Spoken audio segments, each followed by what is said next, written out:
Today's episode is sponsored by BetterHelp. BetterHelp makes it easy to get matched online with a qualified therapist. Sign up and get 10% off at betterhelp.com/super. That's betterhelp.com/super. Was Ginny master of Harry's wand? Hey, brother! Okay, so we all know Harry ends the series as master of the Elder Wand, but here's one for you. Was Ginny actually the master of Harry's wand? And I know that kind of sounds crazy, but there is actually way more to this than you think at first glance. But if it's true, it may mean that Ginny was the true master of Harry's wand for almost an entire book. Or really like the end of 5 and then most of 6. Like, you'll see. But I don't want to give too much away before we even start, so let's just dive on.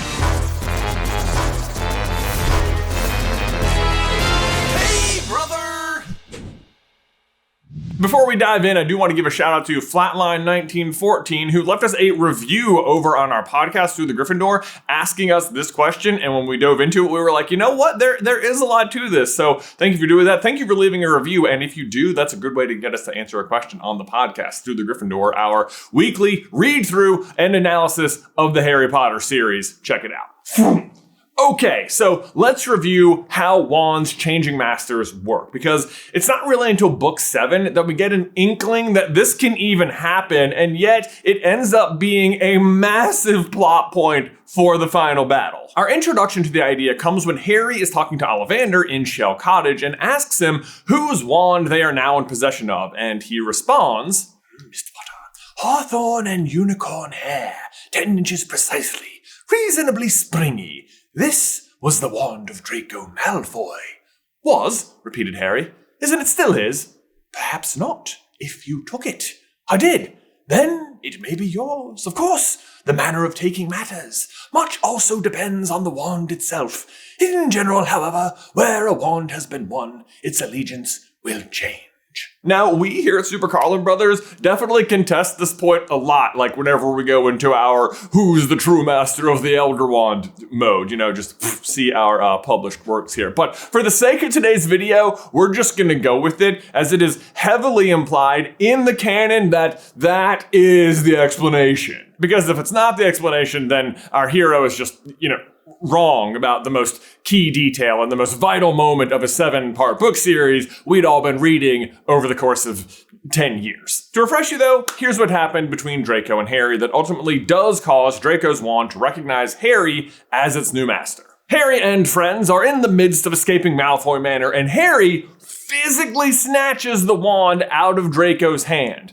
No magic at all, just takes it from him against his will. We'll call that the manner of the taking, and this simple act then causes any other wand that has given its allegiance to Draco, which happens to include the Elder Wand, since he disarmed Dumbledore. Actually, let's go back to that. The door burst open and somebody erupted through it and shouted, Expelliarmus! Harry's body became instantly rigid and immobile, and he felt himself fall back against the tower wall, propped up like an unsteady statue, unable to move or speak. He couldn't understand how it had happened. Expelliarmus was not a freezing charm. And now Draco is master of the Elder Wand. He'll never know it or even hold the wand, but he is. Hooray for Draco! But actually, really more hooray for Harry, who, after then taking Draco's wand in Malfoy Manor by power of the transitive property, becomes master of the Elder Wand. These wands are fickle things. Like, it does not take much for them to change people, does it? Which got us wondering if there are any other good examples of this happening that go unaccounted for. And of course, there is. And surprise, surprise, it's Harry and Draco again. If we jump back in time a bit, there is a new older scene that needs a fresh examination, and it's in Umbridge's office when she catches Harry in her fireplace attempting to speak to Sirius at number 12 Grimmauld Place. Take his wand, she barked at someone he could not see, and he felt a hand grope inside the chest pocket of his robes and remove the wand. Yeah, there you go. We don't know who it was. Ginny's a traitor and totally steals Harry's wand. Can't believe we all missed it for this long. Felt a hand. Wow. Barely a disguise, Ginevra. Just kidding. We learned like 2 seconds later who actually took his wand. Malfoy was leaning in the windowsill, smirking as he threw Harry's wand into the air, one-handed, and then caught it again. Oh, how the turntables have lazy Susan bones. Duh. Yeah. Malfoy has physically removed Harry's wand from his robes. And look, if transference of the Elder Wand to Harry by proxy is good enough at Malfoy Manor, then this is definitely good enough here. If so facto, Draco is now the master of Harry's wand. How you like that? How you like that? But here's the fun part. His mastery does not last long because, one, Hermione leads Umbridge into a herd of centaurs who are ambushed by a giant later. How did you get away? Asked Harry in amazement, taking his wand from Ron. A couple of stunners, disarming charm, Neville brought off a really nice little impediment jinx, but Ginny was best. She got Malfoy, Bat Bogey Hex. It was superb. His whole face was covered in the great flapping things. Anyway, we saw you heading into the forest and out of the window and followed. What have you done with Umbridge? I don't know, something about like not telling lies or something. I'm sorry, Professor. Yeah, so soon after Draco assumes master of Harry's wand, Ginny defeats Draco and also takes the wand back. So as far as I'm concerned, from that point onward, until such a point as Ginny is defeated by Harry, or maybe by some other circumstances, hint, hint, she is the true master of the Holly Wand. Now, you may correctly be pointing out, though, that, hey, didn't in the quote you just read say that Ron handed the wand back to Harry, and then doesn't Harry continue to use it successfully from this point forward? Especially, like, that very evening? Nice one, James! But, or does he? We decided to go through the text and look at every instance of Harry's wand use from this point on, and the results are pretty interesting, especially the forthcoming fight at the Ministry. Y'all, we gotta take a quick pause right there to give a huge thank you to today's sponsor, Factor. Y'all, I am about 2 weeks out from my second triathlon, and everyone knows a tri is a swim, bike, and a run, but there's also a secret fourth component, food. And between all that training, I will proudly say that eating healthy isn't a willpower problem. Like, I don't want to undo all that work. Instead, it's really more of a setup problem, at least until I discovered Factor. Because let's face it, if there's nothing healthy in the fridge, and like eating healthy food is a challenge, but Factor brings chef-prepared and dietitian-approved meals that are ready in 2 minutes right to my door. And what I personally love is the variety. There's over 100 rotating weekly meals. They're including globally inspired flavors like Mediterranean and Asian. There's always something new to look forward to. And just my own personal 2 cents here, don't sleep on the salads. Seriously, it makes it so easy. Just like go check it out for yourself. Head to factormeals.com/super50off and use code super50off to get 50% off and free daily greens per box with new subscription only while supplies last until September 27, 2026. See website for more details. Link is in the description down below. Now, I'm not going to go through every single thing that happened at the Ministry because that's like a ton, but in a nutshell, once they start smashing up the Department of Mysteries, a few important things happen related to this argument. First is that Hermione stuns Nott, who Malfoy then tells the others to leave behind. Next is that Harry manages to hit 2 separate Death Eaters with Petrificus Totalis and 1 with a stunning spell. Another Death Eater gets caught in the time chamber thing and turns his head into a baby. And then another one has the planet of Pluto blown up in his face by Luna. So, if you're counting, that is 6 of the 12 Death Eaters who show up that the Platinum Sextant are able to hinder. And yet, when the finale arrives in the Death Chamber, Malfoy gives us a very convenient head count of the Death Eaters. "You are not in a position to bargain, Potter," said Lucius Malfoy, his pale face flushed with pleasure.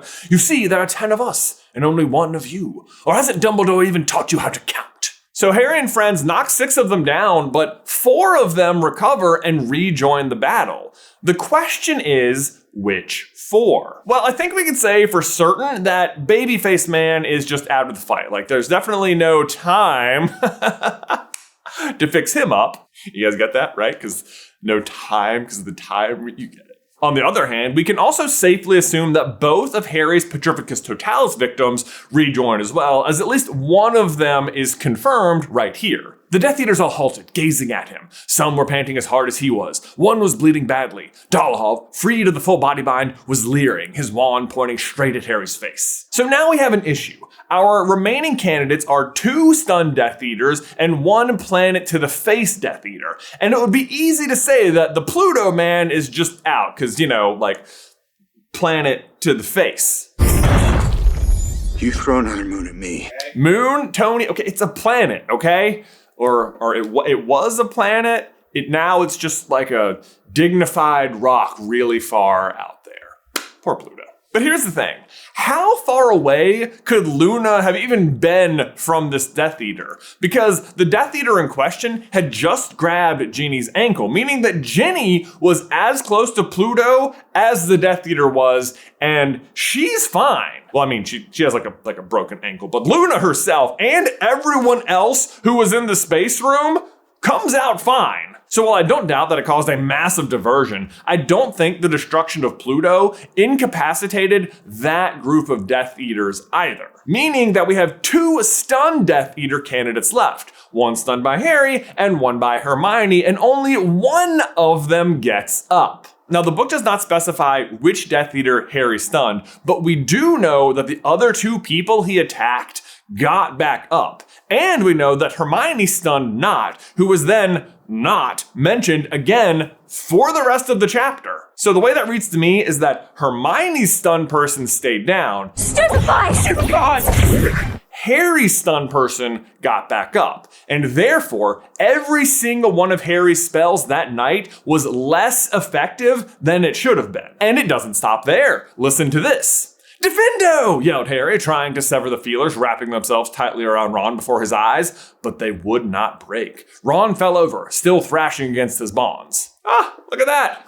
Didn't work. I mean, maybe it's because he's attacking, thought itself, or maybe not. Still not done. Dolohov made the same slashing movement with his wand that he had used on Hermione, just as Harry yelled, "Protego!" Harry felt something streak across his face like a blunt knife, but the force of it knocked him sideways and he fell over Neville's jerking legs. But the shield charm had stopped the worst of the spell. Yes, exactly. Protego Potter's shield charm didn't even block this entirely. He still feels a knife to the face and gets knocked down? And then, here's the big one. Hatred rose in Harry such as he had never known before. He flung himself out from behind the fountain and bellowed, "Crucio!" Bellatrix screamed. The spell had knocked her off her feet, but she did not writhe and shriek with pain as Neville had. She was already on her feet again, breathless, no longer laughing. Now, Bellatrix explains that righteous anger won't get you far. You have to really mean it, Potter, which is a solid explanation, but she just killed Sirius, and I can't imagine how Harry is not meaning it here,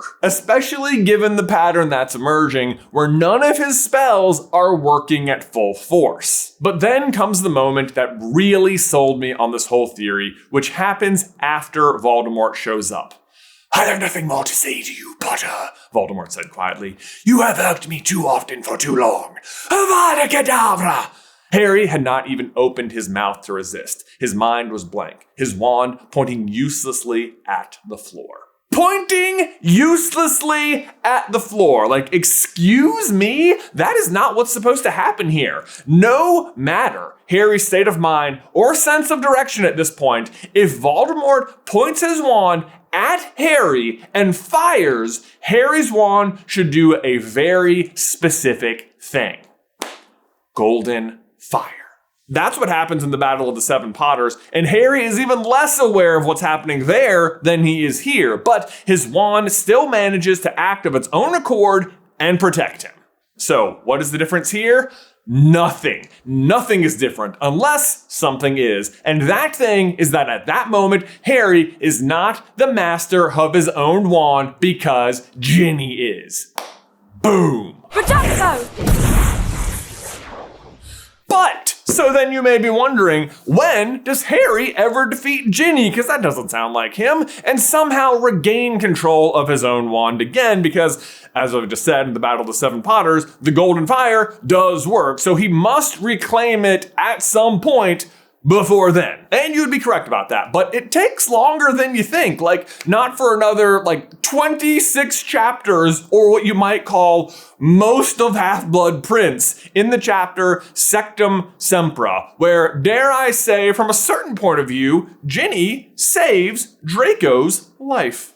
You wait till my father hears about this. Yes, that would in fact mean that Harry is without full mastery of his wand for almost a full year of school, but surprisingly, not that big a deal. For one, Harry himself isn't doing a ton of big magic this year, and a lot of what he's excelling at is potions with Slughorn. Which is not to say like he doesn't do magic. I mean, this isn't book 1, right? But a lot of the spells we do see him doing are the ones he learns out of the Half-Blood Prince's potion book. And since Harry is usually the first one we ever see doing them, it's hard to have a good point of reference for how they might look at full power. The other advantage Harry has is that despite not being the master of his wand, he does still have a long-standing relationship with the wand. So it's not exactly like in Deathly Hallows when he has the Snatcher's wand and feels like he has someone else's arm attached to the end of his own and does poorer magic. Reducio! The spider did not shrink. Harry looked down at the Blackthorn wand.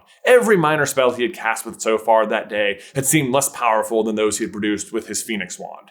The new one felt intrusively unfamiliar, like having somebody else's hand sewn to the end of his arm.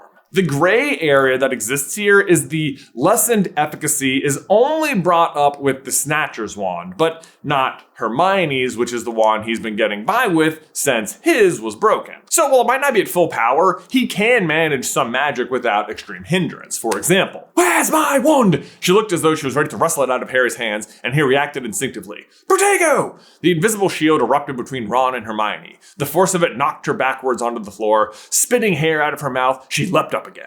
But getting back to Harry's wand, there is one case where the minor hindrance by Ginny being the master might have actually been life-saving for one Draco Malfoy, who duels Harry in the bathroom and is on the receiving end of the prince's darkest spell, Sectum Sempra. A spell that, when it hits George's ear, cleaves it clean off. Granted, ear flesh is significantly softer flesh than a whole body, but the translation for Sectum Sempra is always sever. So there is an absolute argument to be made that this spell should have just sliced Draco right in half. You know what I just realized? It's always sever, and Severus Snape's last word is not his last words, but his big quote is